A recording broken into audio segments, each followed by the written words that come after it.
Em vossas mãos, Senhor, entrego o meu espírito. Salmo 30. Um bom dia. Em nome do Pai, do Filho e do Espírito Santo. Amém. Recorramos sempre à poderosa intercessão de Maria Santíssima, nossa Mãe, e de São José, o Justo.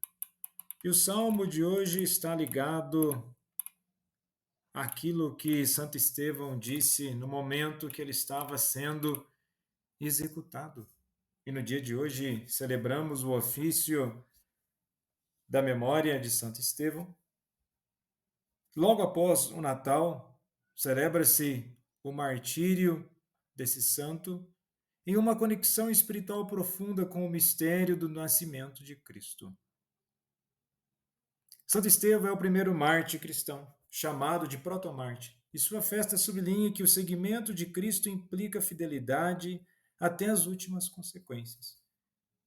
Diferentemente do que acostumamos, o Natal não tem nada a ver com presente, com o comércio extremamente movimentado, embora isso seja importante para a economia, mas a mentalidade e a espiritualidade do Natal não deve nos levar a questões materiais, mas sim a uma questão de fé e caridade. Ao celebrarmos o nascimento de Jesus, logo recordamos que ele veio ao mundo como o Salvador. Mas isso trouxe perseguição e sofrimento àqueles que o seguem. E Estevão é o exemplo máximo de testemunha da fé logo após o Natal. E nesse sentido, celebrar o Natal ano após ano deve trazer a nós a mentalidade de uma fé que deve ser renovada para que tenhamos intensidade no amor a Deus e ao próximo. Na primeira leitura de hoje, em Atos, capítulo 6, versículos 8 ao 10, depois capítulo 7, versículos 54 a 59, mostra exatamente o martírio de Estevão. E logo de início diz que Estevão, cheio de graça e poder, fazia grandes prodígios e sinais entre o povo. Levantaram-se então alguns membros da sinagoga, chamado de libertos, incluindo os judeus de Cirene, Alexandria, da Cilícia e da Ásia, para discutir com Estevão, e não conseguiam resistir à sabedoria e ao espírito com que ele falava. Então vejamos bem, o Natal deve produzir em nós graça, poder e uma vida diferente, e uma vida renovada, apontando para o compromisso com Cristo. É um testemunho de fé de Estevão, e assim nós somos chamados a dar testemunho de Cristo. Temos a lógica do perdão como força. A oração de Estevão pelos seus algozes nos desafia a responder ao ódio com amor, seguindo o exemplo de Cristo.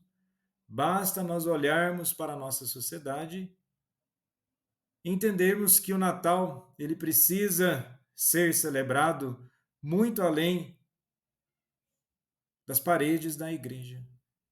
O sentido do Natal ele tem que ser ampliado para todas as esferas da sociedade, do mundo, para que então ocorra paz, fraternidade, conversão, transformação.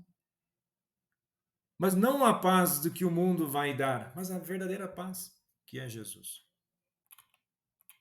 Essa é a grande exigência do Natal, é a grande exigência da vida do cristão, um chamado a vivenciar a vida de uma forma diferente.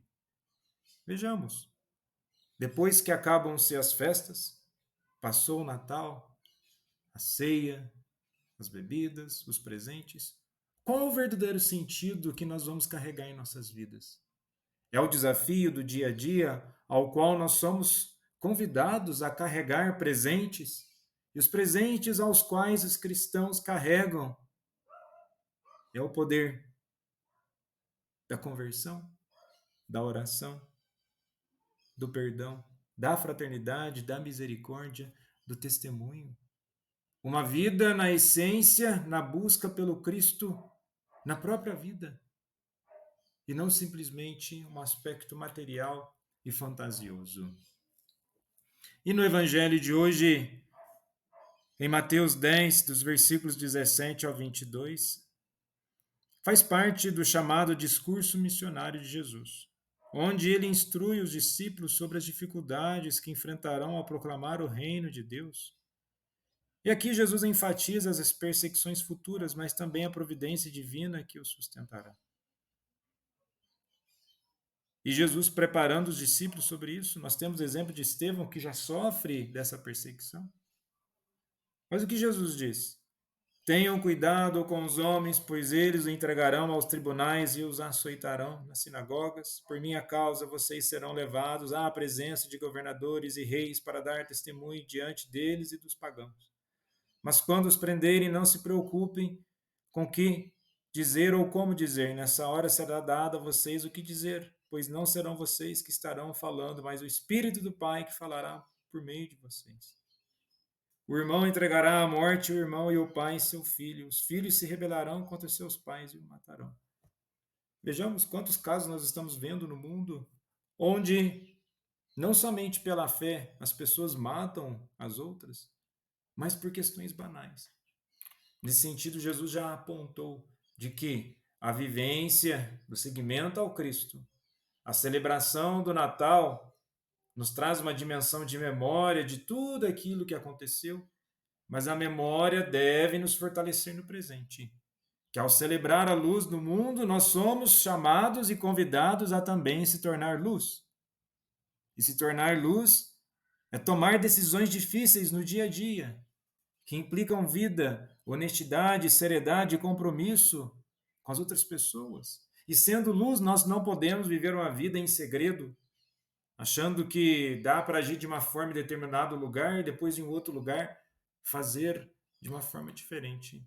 Não, nós somos chamados ao nosso compromisso. E mesmo diante das dificuldades, ter confiança na providência. A promessa de que o Espírito Santo nos guiará é um chamado a confiar em Deus em momentos de dificuldade, especialmente ao testemunhar a fé. E que possamos ter perseverança na fé. O versículo 22 desafia os cristãos a permanecerem fiéis. Mesmo quando a oposição parece ser insuportável, é preciso permanecer na fé. Ter fé e acreditar em Deus não é para tornar a vida mais fácil, mais feliz e muito menos prazerosa. Ter fé é para que possamos persistir e perseverar no caminho da salvação. Santo Estevão, rogai por nós. Jesus, manso e humilde de coração, fazei o nosso coração semelhante ao vosso.